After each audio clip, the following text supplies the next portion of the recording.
Assalamualaikum warahmatullahi wabarakatuh. Perkenalkan, kami dari kelompok 3 hewan kelas 11-1 SMA Negeri 8 Balikpapan bersama dengan saya Loisa Pandiangan sebagai tuan rumah sekaligus sebagai tamu. Nama saya Junis Dimas Kunantoro sebagai tuan rumah sekaligus kameramen. Saya Zafira Kalista sebagai tuan rumah. Saya Rata Paulina Kasih sebagai tuan rumah. Sekian dari perkenalan kami, selamat menonton.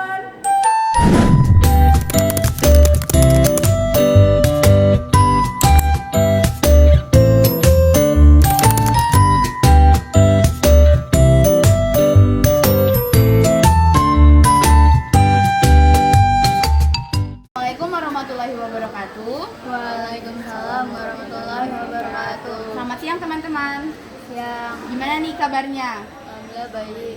Nah, perkenalkan saya Loisa Pandiangan dari kelompok 3 hewan ingin mempresentasikan kepada teman-teman sekalian mengenai struktur dari sel hewan. Nih, jadi yang pertama itu adalah membran sel. Membran sel ini. Membran sel. Oke. Jadi membran sel adalah lapisan yang membungkus sel yang paling luar yang bertujuan untuk melakukan pertukaran zat di dalam sel dan juga melindungi seluruh isi sel atau yang disebut dengan protoplasma. Nah, lanjut yang kedua adalah nukleus. Nukleus ini.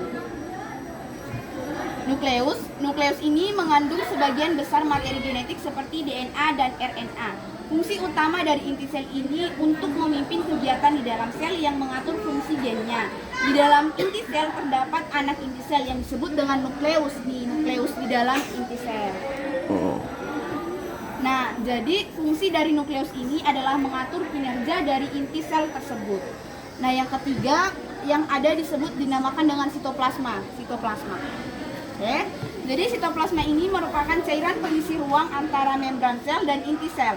Dan di dalam sitoplasma ini terdapat banyak organel sel. Sitoplasma ini juga berfungsi sebagai tempat menyimpan bahan untuk melakukan metabolisme pada sel. Yang keempat ada yang dinamakan dengan ribosom. Jadi, nih ribosom. Nih. Ya, ribosom. Ribosom adalah partikel berbentuk bulat yang berfungsi sebagai tempat pembentukan protein. Bagian ini merupakan organel terkecil di dalam sel. Ribosom ini ada dan melekat di sepanjang retikulum endoplasma. Ini untuk selanjutnya adalah retikulum endoplasma. Bagian sini retikulum endoplasma.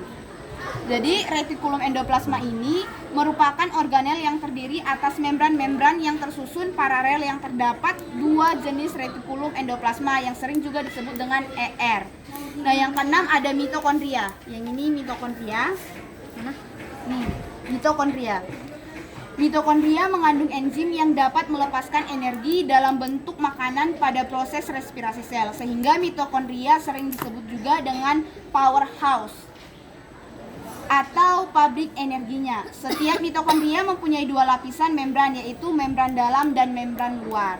Nah, yang untuk kedelapan itu ada vakuola.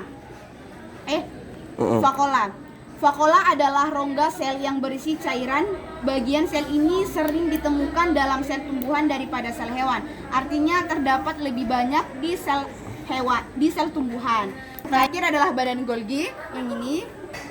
Jadi badan Golgi disebut juga dengan aparatus Golgi. Kadang muncul teks yang namanya aparatus Golgi berbentuk tumpukan kantong tipis. Organel ini berfungsi sekresi sel karena bekerja sama seperti ginjal. Dari materi yang saya sampaikan, apakah ada yang perlu ditanyakan? Kalau tidak ada, kita cari. Baik, jika tidak ada yang bertanya, sekian dari presentasi kelompok kami. Terima kasih. Mohon maaf apabila ada kesalahan kata yang kurang berkenan di hati teman-teman sekalian. Terima kasih. Assalamualaikum warahmatullahi wabarakatuh. Waalaikumsalam warahmatullahi wabarakatuh.